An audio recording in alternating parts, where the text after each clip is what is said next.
할렐루야. 네, 오늘도 이렇게 예배 가운데 나오신 우리 모든 성도님들을 환영하고 축복합니다. 우리 옆에 계신 분들에게 인사하면서 나아가도록 하겠습니다. 참 잘 오셨습니다. 사랑합니다. 축복합니다. 네, 혹시 더워요? 덥진 않아요? 더운 분도 있고 덥지 않은 분도 있어서 그럼 적당한 것 같습니다. 우리가 갱년기가 와가지고 어떤 사람들은 막 덥고 어떤 사람들은 춥고 그래가지고 이 맞추기가 좀 애매해요. 그러면 더운 사람도 있고 추운 사람도 있으면 그게 맞는 온도예요. 좀 덥다 하면은 우리 저 2층에 문 좀 닫으라 그러려 그랬는데 괜찮다고 하니까 그냥 넘어가도록 하겠습니다. 네, 자.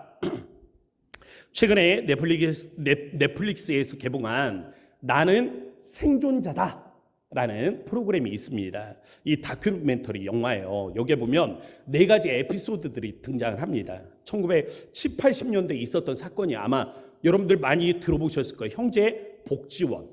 이 사건에서 살아 돌아온 사람들의 이 증언들을 다루고 있습니다. 그리고 1993년에 있었던 일이죠. 이 지존파 사건.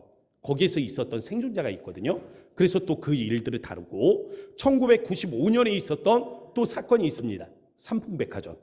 그때 건물에 깔렸다가 살아난 사람들이 있잖아요. 그들의 증언들을 다루고 있습니다. 그리고 최근에 있어서는 JMS, 이 정명석에게 또 탈출한 생존자들의 증언들을 담고 있습니다. 이 4가지 에피소드들 중에서 목사로서 가장 관심이 끌렸던 곳은 정명석, JMS, 이곳에서 이 사이비 교주에 의해서 이 어려움을 당하고 또 그곳에서 생존한 사람들의 그러한 이야기들을 듣는 것이 굉장히 마음이 아프면서도 또 관심을 끄는 주제이기도 했습니다. 사실 2년 전인가요? 나는 신이다라는 고발 프로그램이 있었습니다. 이 고발 프로그램 후속편이 나는 생존자다라는 이 고발 프로그램이요. 이 다큐멘터리 영화로 제작이 되었는데요. 2년 전이니까 이 나는 신이다라는 이 작품이 발표가 되었을 때 국민적인 공분들이 일어났습니다. 왜냐하면 이단 사이비 이들이 굉장히 몇 사람이 소개가 되면서 아니 세상에 이런 사람들이 있어 하면서 사람들이 가슴을 치면서 함께 분노했던 그런 시간들이 있어요. 그런데 문제는 이 프로그램이 상영이 되었습니다. 그래서 저런 사람들을 구속을 시켜야 된다. 사람들이 분노를 일으켰어요. 그런데도 구속이 안 되는 거예요. 사람들이 왜 저런 사람은 그냥 놔두냐? 난리가 났습니다. 저도 이해가 잘 안 되더라고요. 나중에 보니까 이런 와중에도 그 안에 수많은 조력자들이 있는 거예요. 경찰, 검사, 이 특정 공무원들이 있죠. 그리고 방송 PD 아니면 변호사 같은 특정군의 직업인들.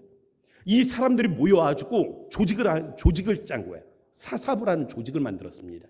이게 뭐냐면 형사, 수사 할 때 이 사자가 2번 들어가잖아요. 그래서 이 사자를 따서 사사부라는 조직을 만든 거예요. 이게 뭐냐면 정명석을 이 어떤 구속되는 일들을 막기 위해서 법적으로 또 조직적으로 그런 일들을 방어해내기 위해 만들어낸 이 JMS 안에 있는 사 조직의 이름입니다. 프로그램에서 이런 사람들을 그래서 쫓아가가지고 밝혀내는 그런 이 모습들을 봤어요. 그런데 보니까 조금 유치하면서도 또 진짜로 보니까 그러지를 못해. 이 JMS인지 아닌지 알 수 있는 방법이 있다는 거예요. 그러면서 하는 말이 뭐냐면 정명석 땡땡땡 하면서 욕해봐 이러더라고요. 또 뭔가 싶어가지고 이 사람들이 이렇게 유치해 했는데 또 진짜로 쫓아가.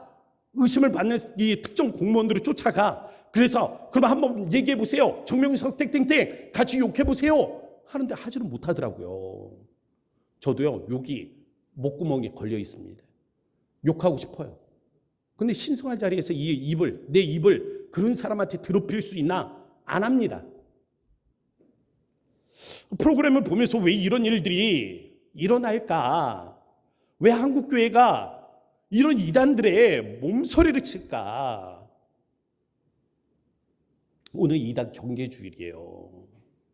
저는 왜 한국교회가 이런 이단 사이비들에 의해서 휘청이고 또 믿음 생활 잘 하시던 분들이 이런 이단 사이비들에 속아서 멸망의 길을 걸어가는지 오늘 말씀을 통해서 한번 살펴보고 또 바로 설 수 있는 그런 길들을 제시해 보려고 하는 겁니다. 첫 번째 말씀의 제목은요, 복음 대 다른 복음이에요. 이단에 관한 문제는 다만 오늘의 문제가 아닙니다. 초대교회부터 이미 이단들이 즐비했어요. 이단이 없던 때가 없습니다. 예수님께서 말씀하셨잖아요. 이단들이 말세로 갈수록 더 바글바글 될 거다라고 말씀하시잖아요. 초대교회에 이 대두되었던 이단들은요, 크게 두 가지입니다. 하나는 율법주의 이단, 또 하나는 영지주의 이단이에요. 오늘 우리가 보려고 하는 것은 율법주의 이단에 관한 겁니다. 다음 주에는 이 영주주의 이단에 관한 말씀을 들려드릴게요. 아마 오늘보다 다음 주가 더 헷갈릴 겁니다. 어쨌든 오늘 우리가 율법주의 이단에 대해서 보게 되는데, 갈라디아 교회는 바울이 1차 전도 여행 때 세운 교회예요. 그래서 이 지금의 터키 지역에 있는 교회라고 할 수 있는데, 이 갈라디아 교회를 향한 바울의 심정이 굉장히 괴로운 겁니다. 편치가 못해요. 이유가 뭐냐면 복음의 말씀으로 교회를 세웠단 말이에요. 그런데 불과 한 4년, 5년 흘렀나? 갑자기 이 안에서 이상한 사람들에 관한 소문이 들리더니, 아니 그들이 다른 복음을 전한다는 거야. 다른 복음을 전한다 하면서 이 안에 신앙이 어지럽혀지는 그런 소식들을 듣게 된 겁니다. 그래서 바울의 심기가 편하지가 않은 거예요. 여러분, 복음이라는 단어 많이 들어보셨죠? 그런데 다른 복음이라고 들어보셨어요? 다른 복음. 생소하잖아요. 이 생소한 단어를 지금 사도 바울이 쓰고 있는 거예요. 한번 그 단어에 대해서 먼저 살펴보도록 하겠습니다. 복음, 우리 앞에 보면 이 헬라어, 헬라어는 몰라도 돼요. 헬라어는 그 옆에다 제가 친절하게 써놨죠. 이 뭐라고 써놨어요? 유앙겔리온. 그리고 그 밑에 보면 이 유앙겔리아라고 써져 있습니다. 위에 유앙겔리온은 단수예요. 그래서 하나예요, 하나. 좋은 소식. 근데 복수는 뭐예요? 복수는 좋은 소식들입니다. 근데 성경에 여기 보면 하나는 있는데 하나가 없어. 성경 없는 단어가 있어요. 이 같은 단어인데 둘 중에 하나가 있어요. 복수가 있든 단수가 있든 하나만 있습니다. 뭐가 있는지 아세요? 단수예요, 단수. 유앙겔리온. 이 성경에는 유앙겔리아가 없어요. 세상 말에는 있는데 성경 안에는 유앙겔리아가 없습니다. 왜? 복음은 복수가 아니에요? 예수님은 한 분이시잖아요. 예수님은 한 분이시고 구원의 길은 오직 예수 그리스도에게 있기 때문에 복음은 복수가 아닌 거예요. 그래서 사도 바울이 어떤 용어를 씁니까? 다른 복음. 다른 복음이요. 다른 복음이란 뭐예요? 복음과는 다르다는 거예요. 영어 성경에 보면 직설적으로 이야기합니다. different gospel. 완전히 다르다는 거예요. 바울이 뭐라 하는지 아세요? 다른 복음. 그런 복음은 있다 없다? 없다. 그럼 복음은 없다. 다른 복음은 복음이 아니다.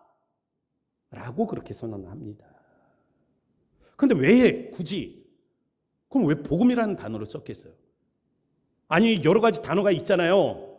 아니 사설, 궤변, 옥지, 망언, 날조 쓸 수 있는 말들이 많잖아요. 그런데 그런 말을 안 쓰고 다른 복음이라는 단어를 사용을 했어요. 왜 헷갈리게 그런 말을 썼을까요? 헷갈리는 게 문제라고. 헷갈리는 게. 이단은요, 헷갈리는 게 문제라고요. 비슷해. 너무 똑같아. 그래서 뭐가 진짜인지를 몰라. 이게 헷갈린다고요. 그래서 사도 바울이 이단의 문제를 뭐라고 말합니까? 다른 복음이라고 말하는 거예요. 그건 복음이 아니야. 그거는 가짜야. 그런데 헷갈려. 긴지민지 모르겠어. 그래서 그렇게 사용을 하고 있는 겁니다. 그들이 하는 말을 들어보세요. 교회하고 영 상관이 없으면 걱정이 안 됩니다. 근데 교회가 하는 말을 그대로 사용을 한단 말이에요. 하나님에 대해서 말하지, 그리스도에 대해서 말하지, 대속에 대해서 말하지, 십자가에 대해서 말하지. 아니, 뭐가 문제가 있어? 교회하고 똑같네? 그러니까 넘어간다고요. 비슷하니까, 똑같으니까 넘어간다고. 너무나 닮아서 넘어간다고. 다른 복음 같아서 넘어간다고. 그게 문제라고요. 복음은 같은데 복음이 아니기 때문에 그건 다른 복음이라고 말하는 거예요. 다른 복음은 복음이 아니다. 두 번째 말씀의 제목은요, 육체의 할례 대 영의 할례입니다. 바울이요, 사실은 예수 믿는 사람을 핍박하던 사람입니다. 심지어는 죽이기까지 했어요. 스데반 집사님 죽을 때 그 곁에 누가 있었습니까? 바울이 있었어요. 그런 사람입니다. 근데 바울이 자신을 뭐라고 소개합니까? 죄수 중에 괴수라고 소개하잖아요. 자기가 어떻게 살아왔는지를 아는 거지. 어떤 죄악된 삶을 산지 아는 거지. 그러니까 자기를 괴수라고 표현을 하고 있는 거예요. 그랬던 그가 다메섹으로 가고 있었어요. 이 다메섹 도상에서 예수님을 만났습니다. 그러면서 변화를 받아. 이 변화가 급작스러워. 완전히 신세계를 보게 된 거예요. 그러면서 완전히 새 사람이 되어버렸습니다. 그런데 사람이 갑작스럽게 변하면 믿겨져요? 안 믿겨져요? 안 믿겨져요. 사도 바울이 변했다라는 소식은 들었어. 그런데 너무나 갑작스럽게 변하니까 다메섹으로 가는 게 왜 가는 거야? 예수 믿는 사람들 핍박하기 위해서 가는 거예요. 그런데 그가 갑자기 예수를 믿게 됐다 그러니까 사람들이 믿겠어요? 안 믿겠어요? 우리 권사님 같으면 믿겠어요? 안 믿겠어요? 아니, 우리 권사님 믿을 거야? 안 믿을 거예요? 누가 날 죽이러 오다가 갑자기 예수 믿게 됐대. 나 좀 만나재. 여기 사거리에서 만나재. 나갈 거야? 안 나갈 거야? 나갈 거야? 안 나갈 거예요? 사도 바울이 이렇게 갑작스럽게 변화를 받았어요. 그리고 3년 후에 예루살렘에 첫 번째로 방문을 하게 됩니다. 사도들을 만나기를 원해서요. 그런데 사도들이 만나주질 않아. 의심스러운 거야. 아직 믿을 수가 없어. 이거 가짜 아닌가? 이러다가 나 그냥 체포하려고 하는 거 아닌가? 걱정이 되는 거예요. 그래서 만나주질 않습니다. 간신히 베드로를 만났어요. 그리고 보름 정도 그렇게 함께 교제하고 또다시 자신의 고향으로 떠나게 됩니다. 그래서 갈라디아서 1장 22절 끝에 보면 뭐라고 되어 있는지 아세요? 나를 얼굴로는 알지 못하고. 얼굴로는 알지는 못한대요. 사도 바울의 얼굴을 알지 못한대. 왜 얼굴을 몰라요? 사도 바울에 대한 소식은 들었어. 근데 그 얼굴은 모른대. 왜 얼굴은 몰라? 예루살렘까지 갔는데. 보지를 못한 거지. 만나주지는 않은 거지. 베드로가 만났다 해도 그때 당시에는 사진기가 없잖아요. 사진도 없으니까 얼굴도 알지는 못하는 거죠. 그렇게 해서 2차 예루살렘 방문이 이루어집니다. 그게 언제냐면 1차 예루살렘 방문을 하고 그 다음 14년이 흘렀을 때예요. 이 14년 만에 예루살렘 방문하면서 제자 하나를 데려가거든요. 이 제자가 누구냐면 디도예요. 근데 이 디도에게 문제가 생깁니다. 사람들이 디도가 할례를 받지 않았다는 걸 안 거예요. 그래서 디도로 하여금 할례를 받아라. 야, 네 제자는 왜 할례도 안 받고 그러고 데리고 다니냐? 할례를 받게 하라. 사람들이 이런 주장을 하는 거예요. 한번 보세요. 갈라디아서 2장 3절. 2장 3절 한번 다 같이 읽어보도록 하겠습니다. 다 같이 읽겠습니다. 시작. 그러나 나와 함께 있는 헬라인 디도까지도 억지로 할례를 받게 하지 아니하였으니. 억지로 뭐 하지 않았다고요? 할례를 받게 하지 않았다고요. 바울에게는 왼팔 오른팔이 있습니다. 왼팔 오른팔이라고 할 수 있는 제자예요. 두 제자가 있는데 누구냐면 하나는 디도야. 하나는 누구냐면 디모데예요. 디도와 디모데가 있는데 바울이 디모데에게는 할례를 받게 했습니다. 그런데 디도에게는 할례를 못 받게 하는 거예요. 이로 인해서 예루살렘이 시끄러워집니다. 그냥 적당히 시끄러운 게 아니에요. 엄청 시끄러웠어요. 나 같으면 그래 됐다. 야, 그게 그렇게 중요하면 해라 할 수 있는데 바울은 끝까지 반대해요. 안 된다는 거예요. 이유가 있습니다. 그 이유가 뭐냐면 2장 4절에 보면 그것은 종으로 삼는 것이라고 말해요. 이게 무슨 뜻이냐면 한번 제가 설명을 드려볼게요. 아브라함에게는 아들이 둘이 있습니다. 뭐 실제로는 8이에요. 그런데 이 중요한 인물이 둘이에요. 이스마엘과 이삭입니다. 이스마엘의 엄마가 있어요. 하갈입니다. 또 이삭에게 엄마가 있죠. 사라예요. 하갈은 원래 사라의 몸종입니다. 근데 사라가 보니까 자기는 나이가 많은 거예요. 그런데 사라의 나이가 그때가 몇 살이냐면 75세죠. 75세. 이 75세에 자기를 보니까 아이를 갖기가 힘든 거야. 근데 가만히 보니까 몸종이 있어. 몸종 하갈은 건강해. 이제 막 어려. 아이를 낳기에 충분해. 몸이 건강하고 준비되어 있는 거예요. 그래서 그래, 하갈을 통해서 아이를 갖는 게 좋겠다라고 생각을 했습니다. 그래서 낳은 아이가 이스마엘이라고요. 이 아이는 어떻게 낳았어요? 육체로 낳은 거예요. 몸으로 낳은 거예요. 육체가 건강하니까, 몸이 건강해 보이니까 그 몸을 따라서 낳았다고요. 그런데 그로부터 15년 후에요. 아브라함이 장막 앞에 있는데 하나님의 사람이 지나갑니다. 그래서 영접을 해요. 하나님의 사람을 영접해서 진수성찬을 차려놓고 대접을 합니다. 대접을 하는데 하나님의 사람이 그때 예언의 말씀을 주는 거예요. 내년 이맘때 내가 아이를 가질 것이다. 이걸 누가 듣냐면 밖에서 사라가 들어요. 아브라함의 나이가 89세, 아브라함의 나이가 99세, 사라의 나이가 89세일 때예요. 여러분 그때 그런 이야기 들으면 89세 누가 있는지 모르겠는데 내년에 아들을 가질 겁니다 라고 이야기를 들으면 여러분 어떻겠어요? 웃음이 나지 않겠어요? 아니, 잘 못 믿으시는 것 같은데. 어떤 목사님이요, 신방을 갔습니다. 신방을 갔는데 왜 신방을 갔냐면 이 며느리가 아기를 낳지를 못한대요. 그래서 목사님 오셔서 예배 좀 드려주고 기도 좀 해주세요. 이렇게 권사님 초대해서 간 거예요. 가서 목사님이 예배를 드리고 그리고 축복하면서 열심히 기도했습니다. 이 가정에 하나님께서 태의 열매를 여시고 하나님께서 이 가정을 축복하여 주옵소서 기도하는데 옆에서 권사님이 아멘 아멘 아멘 하시더래. 근데 이 며느리가 그냥 뜨뜻미지근해.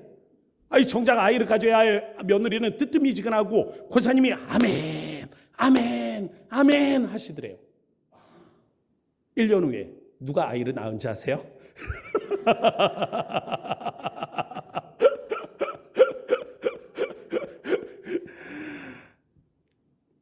이 사라가 듣기에도 내 나이가 89세인데 이거는 믿을 수가 없는 거야. 그래서 웃었어. 나 같아도 웃지. 그런데 진짜 1년 후가 되어서 아이를 갖게 되었습니다. 그럼 여기서 한번 생각을 해보세요. 여러분, 사라는 어떻게 아이를 갖게 되었습니까? 육체를 따라서 갖게 된 거예요? 아니면 언약의 말씀을 따라서 갖게 되었습니까? 말씀 따라서 갖게 된 거예요. 사라가 그 말씀을 믿었기 때문도 아니야. 하나님이 말씀하셨기 때문에, 하나님이 언약의 말씀을 주셨기 때문에 아이를 갖게 된 거라고요. 이스라엘이 하나님의 백성이 되었습니다. 어떻게 하나님의 백성이 되었어요? 언약 때문에. 언약. 이 언약으로 하나님의 백성이 된 겁니다. 오늘 우리가 하나님의 백성이 되었어요. 어떻게 하나님과 우리 사이에 언약의 백성, 우리가 어떻게 백성이 되었어요? 하나님의 어떻게 우리가 자녀가 되었습니까? 뭘 따라서? 언약, 약속을 따라서. 이 약속을 성경이 뭐라고 말하는지 아세요? 새 언약이라고 말하는 거예요. 이 새 언약이 예레미야 31장에 보면 나타나요. 그리고 예수님께서 최후의 만찬 가운데서 자신의 피를 상징하는 이 포도주를 따라주시면서 뭐라고 그랬습니까? 받아 마시라. 이것은 새 언약을 위한 피다라고 말씀을 하십니다. 이거를 바울은 고린도전서 13장에서 똑같이 이야기를 해요. 그리고 고린도후서 3장에서 뭐라고 말하는지 아세요? 너희는 새 언약의 일꾼이다 라고 선포합니다. 그러면서 바울이 하는 말이 할례를 육체에 받을 것이 아니라 그 마음에 행하라고 말하고 있어요. 옛 언약의 증표가 있어요. 이스라엘 백성들이 하나님의 언약의 백성이 되는, 이스라엘이 민족적으로 하나님의 백성이 되는 이 언약의 증표가 있다고요. 그게 뭐냐면 하나님께서 손수 써주신 글이에요. 뭐예요? 십계명의 두 돌판. 그런데 새 언약에 보면 하나님께서 말씀을 새겨주시죠. 어디에 새겨주십니까? 우리의 마음과 우리의 생각에 새겨주시는 거예요. 바로 이거예요. 바울이 말하는 우리의 마음의 할례를 행하라 라는 것은 하나님의 말씀을 통해서 우리의 내면의 변화를 받고 우리가 새로운 피조물로 거듭나는 것, 바로 이것이 영과 육에 행하는 모든 할례의 목적이다라고 말하는 것입니다. 갈라디아서 6장 15절 말씀 한번 보도록 하겠습니다. 6장 15절 다 같이 읽을게요. 시작. 할례나 무할례가 아무것도 아니로되 오직 새로 지으심을 받는 것만이 중요하니라. 아멘. 할례를 받으면 구원을 받습니까? 못 받습니까? 구원을 받아요? 못 받아요? 아무것도 아니라고요. 지금 말씀 보세요. 할례나 무할례나 뭐라고요? 아무것도 아니야. 아무것도 아니야. 할례 받으면 구원 받아요? 못 받아요? 아무것도 아니에요. 구원 받는지 못 받는지 어떻게 알아요? 그건 아무것도 아니라고. 영향을 못 준다고. 아예 영향을 못 준다고요. 그 할례를 안 받으면 구원을 받아요? 못 받아요? 아무것도 아니라니까요. 그건 아무것도 아니라고. 육체 행하는 이 할례나 무할례나 이건 아무것도 아니라고. 그럼 어떻게 해야 구원을 받아요? 새로 지으심을 받아야 된다고요. 그 마음에 뭘 행하라고요? 할례를 행하라고요. 마음의 할례, 이 영적 할례, 이 마음을 새롭게 함으로 구원을 받는 것입니다. 하나님의 말씀으로 내면을 새롭게 하고 변화를 받고 거듭나는 것, 이게 영의 할례입니다. 마음의 할례예요. 마음의 할례를 통해서 우리는 새 이스라엘이 되는 거예요. 새로운 이스라엘, 새 언약의 백성, 새 이스라엘, 하나님의 자녀. 세 번째 말씀의 제목은요, 절기 날에 관한 것입니다. 제가 예전에요, 이집트 친구가 있었어요. 그래서 이집트 친구에게 물어봤습니다. 야, 너 예수님 믿냐? 저는요, 자기가 안 믿는다고 하면 전도하려고 물어봤어요. 야, 너 예수님 아니? 너 예수님 믿니? 물어보니까 이 친구가 자기는 예수님 안 돼. 예수님을 믿는데, 전도하려고 그랬는데 갑자기 할 말이 없어지더라고요. 이게 아닌데? 안 믿는다고 해야지 예수님에 대해서 이야기하려고 그랬는데, 아니, 믿는다니까 할 말이 없는 거예요. 그래서 다시 한번 물어봤습니다. 야, 진짜로? 그럼 너 성경 말씀 알아? 바이블 알아? 아니면 바이블을 읽어? 바이블을 믿어? 그랬더니 믿는데요. 자기도 읽어봤대. 그래서 제가 다시 물었어요.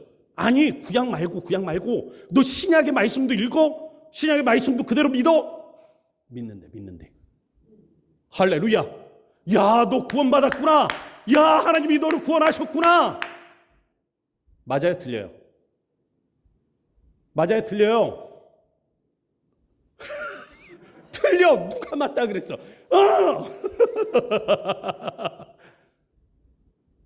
이단 뭐라 그랬어요?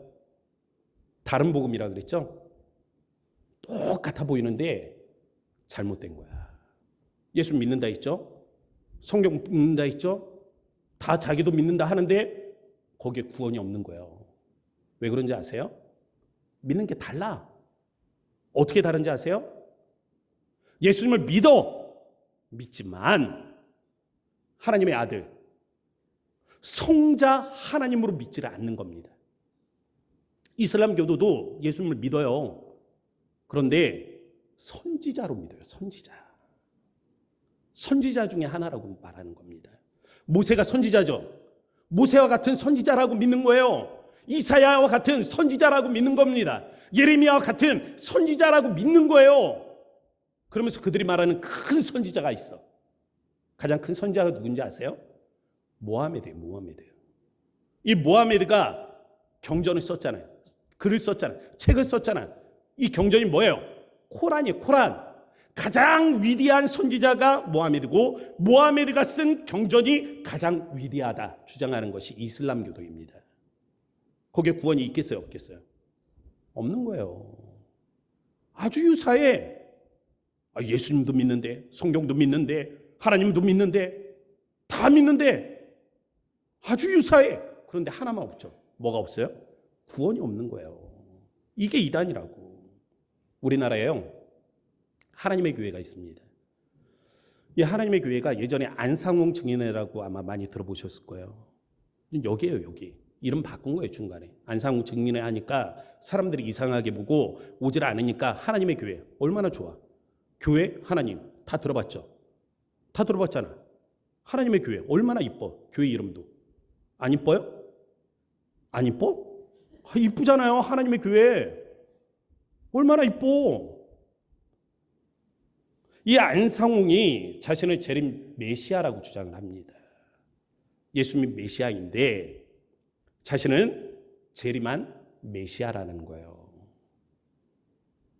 자기가 하나님이라고는 말하지 않아요.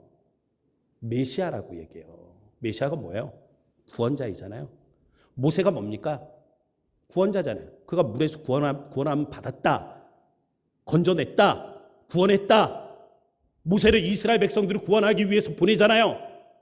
모세, 구원자, 여호수아.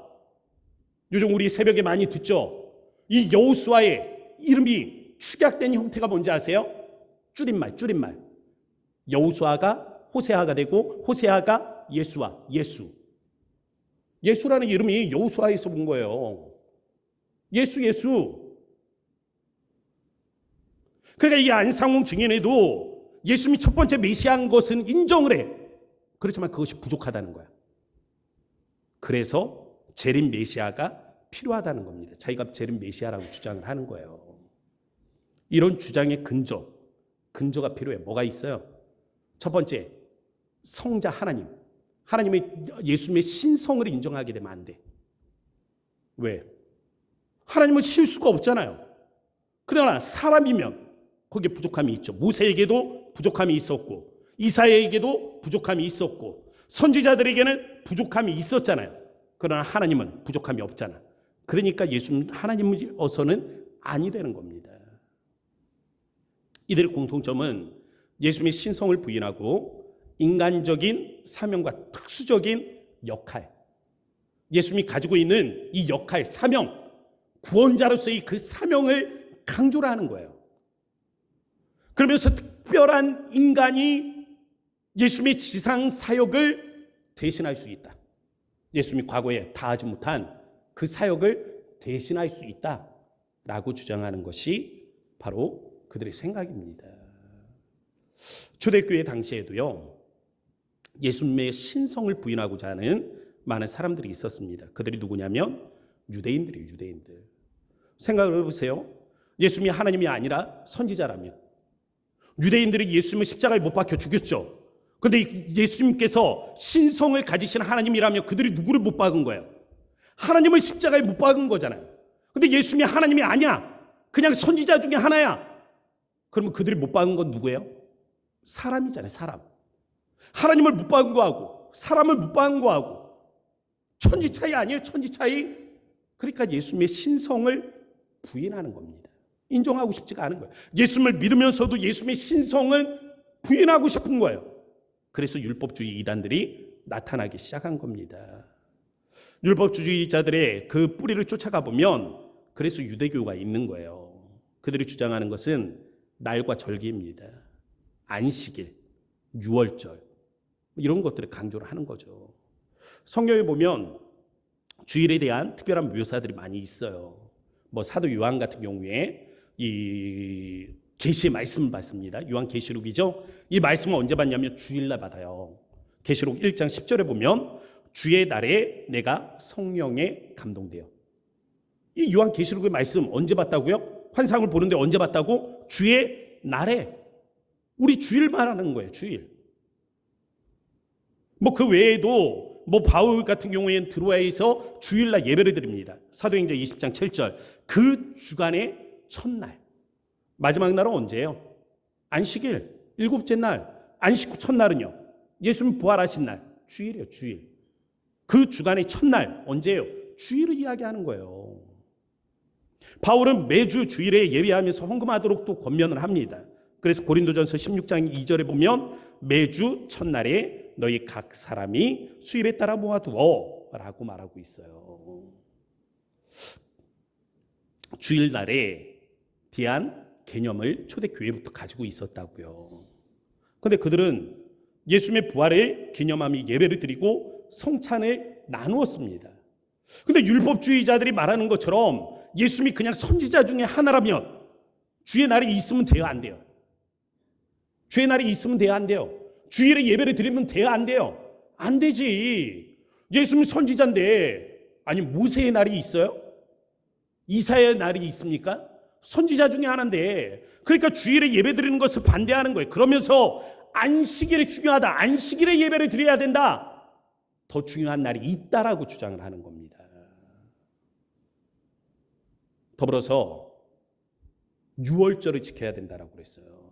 왜냐하면 예수님의 신성을 부인하고자 하는 거예요. 주의 죽으심을 통해 단번에 완전한 희생의 제물이 될 수 없다. 예수님의 이 단번의 죽으심이 어떻게 우리의 모든 죄를 용서할 수 있습니까?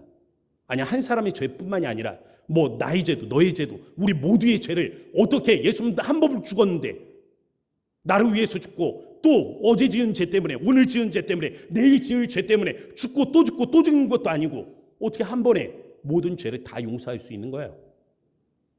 예수님은 하나님이시기 때문에 그런 거예요. 사람들이 빠지는 많은 오류들이 있습니다. 성경을 인용하면 성경적이라고 생각을 하는 거예요. 생각을 해보세요. JMS 정명석, 신천지 이만희, 만민중앙교회 이재로 생각을 해보면 성경에 대해서 말하지 않은 사람이 없어요. 목사보다 더 많이 인용을 해요. 더 많이 말을 해요. 성경을 말하지 않는 사이비와 이단들은 없습니다. 약간의 왜곡을 주는 거예요. 그래서 속이는 겁니다. 그럼 바울이 말하는 복음이라면 무엇입니까? 바울이 말하는 복음은 십자가 사건이에요. 십자가의 사건. 4절 말씀 보세요. 그 끝에 보면 우리 죄를 대속하기 위하여 자기 몸을 주셨으니 라고 말합니다. 예수님이 이 땅에 성육신을 하신 것이죠. 요한복음의 말씀은 말씀이 육신을 입고 이 땅에 오셨다 그랬어요. 그 말씀 안에 두 가지가 있다 그랬습니다. 하나는 생명이에요. 하나는 빛이에요. 어둠의 세상에 예수님께서 빛으로 오셨어. 그러나 이 악한 세대가 예수님 받아들이지 않은 거죠. 예수님께서는 이 악한 세대에 생명을 주시기 위해서 자신의 몸을 희생하신 것입니다. 복음은요, 부활이에요. 부활. 복음은 그냥 예수님께서 십자가에 죽으셨다, 죽으심으로 끝내지 않습니다. 1절 말씀에 보면 그 중간에 뭐라고 되어 있습니까? 오직 예수 그리스도와 그를 죽은 자 가운데서 살리신 하나님 아버지. 바울은 이것을 고백하고 있는 거예요. 예수 그리스도를 고백할 뿐만이 아니라 또한 더불어서 그를 살리신 하나님, 예수님을 살리신 하나님을 믿음으로 고백하고 있는 것입니다. 예수님의 부활은 단순히 우리의 영혼만이 구원받는 것이 아니라 우리가 몸으로, 우리의 육체로 구원받는다는 사실을 선포하고 있는 거예요. 복음은요, 은혜로우신 부르심이에요. 6절 우리 같이 한번 읽어볼까요? 한번 6절 말씀 같이 읽어보겠습니다. 시작. 그리스도의 은혜로 너희를 부르신 이를 이같이 속히 떠나 다른 복음을 따르는 것을 내가 이상하게 여기노라. 아멘. 예수님께서 우리를 부르셨어요. 어떻게 부르셨습니까? 은혜로. 은혜로 부르셨다고요. 복음은 뭐예요? 은혜로우신 부르심이라고요. 왜 은혜로우신 부르심입니까? 한번 생각을 해보세요. 이삭에게 아들이 둘이 있어요. 누가 있습니까? 에서하고 야곱이 있죠. 하나님께서 하나를 선택하고 하나는 버렸어. 누구를 선택하고 누구를 버렸습니까? 야곱을 선택하고 에서를 버렸단 말이에요. 언제 선택하고 언제 누구를 언제 버리셨어요? 모태에 있을 때, 그 배에 있을 때, 아니 뱃속에서 야곱이 할 수 있는 일이 뭐가 있어요? 선택을 받기 위해서, 하나님께 선택을 받기 위해 그가 할 수 있는 일이 뭐가 있어요? 아무것도 없단 말이에요. 그렇지만 하나님께서 그를 그의 모태에서 이미 선택을 하셨다고요. 하나님이 우리를 선택을 하셨다고요. 언제? 우리가 아무것도 할 수 없을 때. 언제예요? 우리가 아직 죄인 되었을 그때. 하나님의 마음을 기쁘시게 할 수 없는 그때에 하나님께서 우리를 선택하여 부르셨단 말입니다. 이 부르심이 그래서 은혜라고요. 은혜. 하나님의 부르심이 은혜다. 그래서 복음의 핵심은 은혜예요. 은혜. 은혜가 없인 우린 구원을 받을 수가 없습니다. 우리에게 구원을 이룰 방법도 없어요. 구원을 받을 자격도 없어. 구원을 행할 능력도 없어. 그런데 하나님께서 은혜 가운데 우리에게 구원을 주신 거 아닙니까? 생명을 주셨잖아요. 죽을 이유가 없는 예수님께서 우리를 위해 십자가에 죽으셨으니 이것이 은혜죠. 은혜. 자격 없는 나를 하나님의 자녀로 불러주셨으니 이게 뭡니까? 은혜예요. 은혜. 아무 공로 없이 우리에게 구원을 선물해 주셨으니 이게 뭐예요? 은혜요. 내가 한 게 없는데 나한테 하나님께서 이 귀한 선물을 주셨으니 이게 은혜라고요. 은혜. 복음은 은혜다. 지금 바울은 그것을 우리에게 말해주고 있는 것입니다. 오늘 이 자리에 계신 모든 성도님들에게 우리 하나님께서 이 은혜로 우리를 부르시고 계십니다. 오늘 이 찬양의 고백 가운데서 우리를 은혜로 부르시는 하나님을 고백하며 나아가셨으면 좋겠습니다. 함께 찬양하도록 하겠습니다. 은혜로만 들어가네.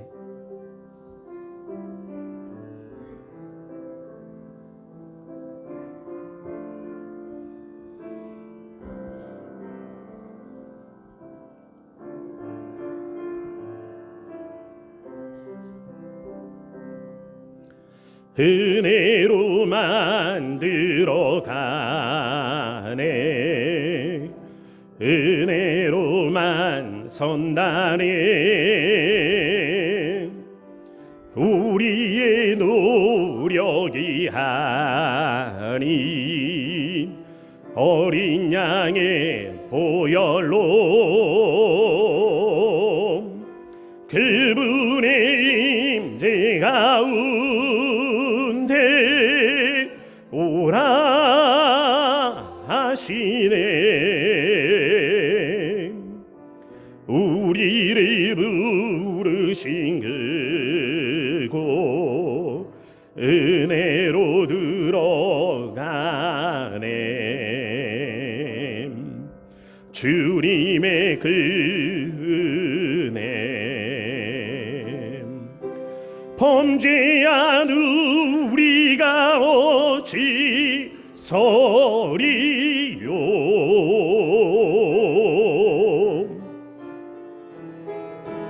어린 양의 보혈이 깨끗게 하시네. 범죄한 우리가 어찌 서리요.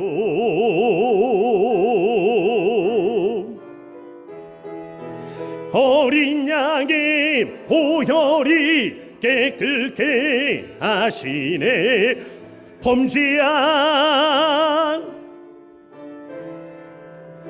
범죄한 우리가 어찌 서리요.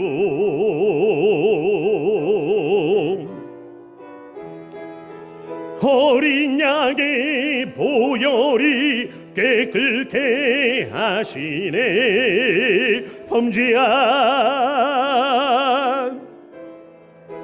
범죄한 우리가 어찌 소리요.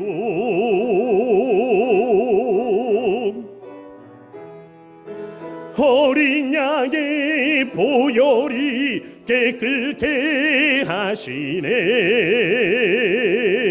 은혜로만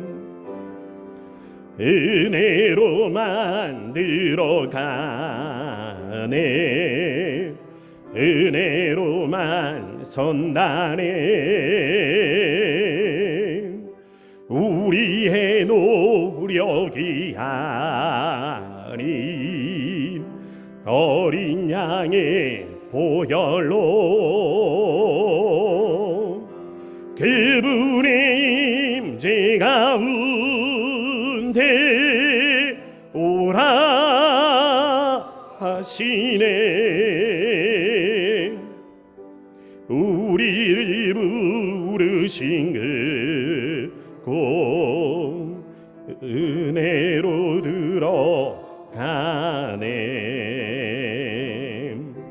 주님의 그 은혜. 사랑하는 성도 여러분, 오직 은혜가 우리를 이 시간에 살게 하는 줄로 믿습니다.